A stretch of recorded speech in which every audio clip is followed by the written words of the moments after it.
काल मनोज जरांगे पाटील यांची कुणबी नोंद सापडली। खरं तर अतिशय आनंद झाला।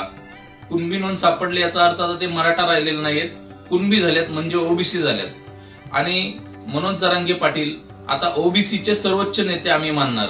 त्याचं कारण असं आहे की गावगाड्यातील गरीब ओबीसी जे 12 बलुतेदार आहेत त्यांना आजपर्यंत आरक्षणामध्ये योजनांमध्ये कुठल्याही प्रकारचा लाभ मिळाला नाही।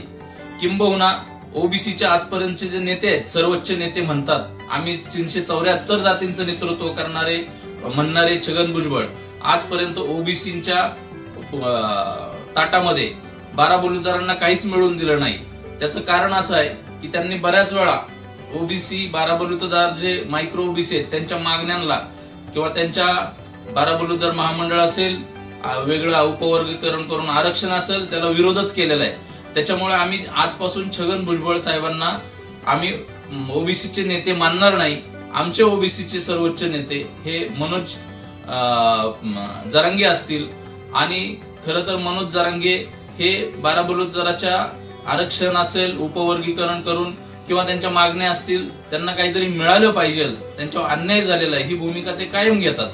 खरं तर या महाराष्ट्रातील सामाजिक सलोखा राखला जावा, कुठल्याही प्रकारचं